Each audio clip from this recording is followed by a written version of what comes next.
Hi, and welcome to a sound clip from our Bible study discussions every Tuesday night from 6:30 p.m. to 8:30 p.m. in Pakalani. Please enjoy. Well, I thought that today maybe we can talk about integrity.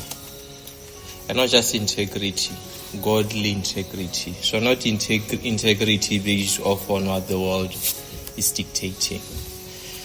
And then I Googled, because that's our lecture these days. Then it just said that integrity means the quality of being honest and having a strong moral principle in life. And then I think we should just talk about integrity based off on this life where mostly the flesh wants us to be first putting other people down. Truth is being compromised, especially in the workplace. I'll use the workplace because now and then I sort of see what's happening over there.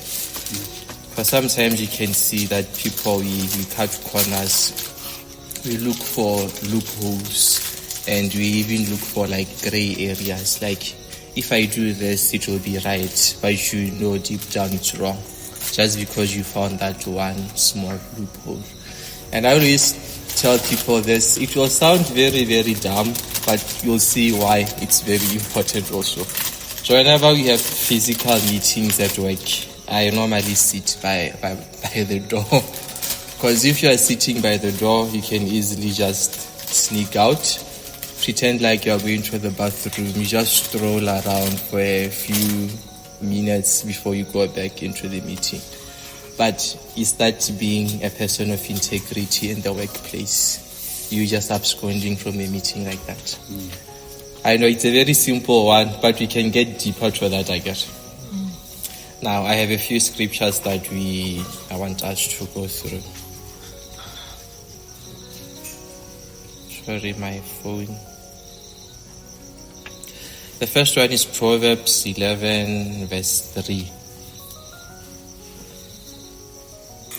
Proverbs 11, verse 3. Shai is fighting me. It reads, are we there? Mm-hmm. Yes, so it reads, the integrity of the upright will guide them, but the perversity of the unfaithful will destroy them. I'll repeat it. The integrity of the upright will guide them, but the perversity of the unfaithful will destroy them.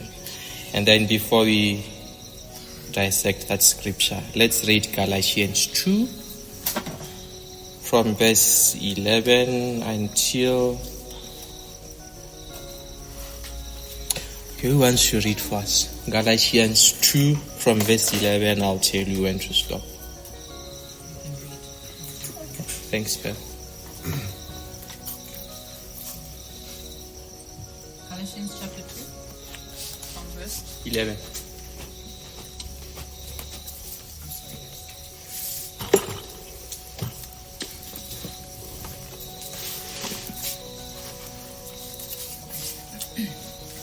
Now when Peter had, I'm reading in the New King James.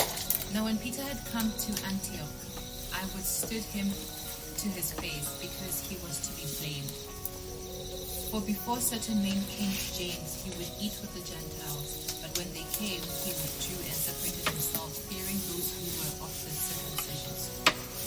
And the rest of the Jews also played the hypocrite with him, so that even Barnabas was carried away with their hypocrisy. That's right, Beth. Thanks, Beth. So there's a lot to be unpacked from this scripture, but the one thing I want us to pick out is Peter was behaving one way. He was busy eating with the Gentiles, but then when the people came, he's now changing. He's no longer eating with the Gentiles, but he's just eating with the Jews because he fears what the Jews might say. That's being a hypocrite, right? And if you're a person of integrity, we shouldn't see you being a hypocrite. You shouldn't be one way with other people, but you are the other way in another circumstance. If you are somebody who's honest, we should see you being honest in all situations. And I'm saying this because, and I also think it's sort of maybe too much ingrained in my culture, integrity. I don't really think growing up I was really taught what the true integrity, godly integrity really means. Stuff like, it's Botswana time, we can be late. I don't really think that's godly integrity. Because I think if I'm invited somewhere and the person says it's 8 o'clock, I should personally be there at 8 o'clock or before 8 o'clock. That shows that I'm a person of integrity. If my lab at work is starting at 8, I should be there at 8. And I should also be prepared for that lab session. I shouldn't get there after 8 and I'm busy fumbling. I don't even know what's happening in my own workplace. Right? Yes. And hypothetically speaking, if you are at a wedding, because I'm not naming anybody in particular, I also shouldn't be stealing food at that wedding. I did say it's from my own culture. Have you ever gone to a wedding and you see people that are busy putting things in the scarf tin? Like, what are people gonna be? Yeah, in a tumbler. Like, it's a normal thing to be doing, but however, is it the right thing for us to be doing? So I think maybe we should just go around, we unpack what godly integrity means and how the world has sort of turned integrity to be so wrong. Why do we always look for loopholes in something? Because I think if you are busy, and the one thing also about loopholes, I think, if ever I'm given a task at work, shouldn't I do that task how it's been asked and deliver it when it's being delivered? Earlier on, Tim gave me something and he said it should last for the entire year. I was quick to come up with a loophole and I said, he didn't say it should last for the entire. Oh yes, he did. He said it should last for the entire year. But then the one loophole I found was he says it should last for the entire year, but you don't really know how long it will last for. It's just him saying it should last for the entire year. You don't know what's going to happen in the long run. Because I can come up with a story of why it's not possible for that thing to last for an entire year, right? You can come up with a loophole of why you want that deadline to be pushed. Or you can be like, oh no, he didn't mean me specifically, he just meant a section. So anyone can do it, right? And sometimes, oh no, I cannot commit to come for that dinner because hypothetically speaking, something important might come up and I wouldn't want to say no. Or sometimes you even say yes and then you don't follow through with your yes. I think there is a verse in the Bible where I don't know, I forgot where it is specifically.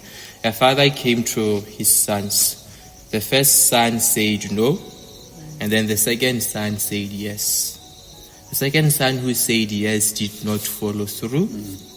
But then the first son who said no, something stirred up in him to go back to his father and change and say yes. So who is the better son amongst those? That's it. Integrity. Godly integrity. Thank you for taking your time to listen in. Feel free to add your thoughts in the comment section or join us in person if and when you can. May God bless you.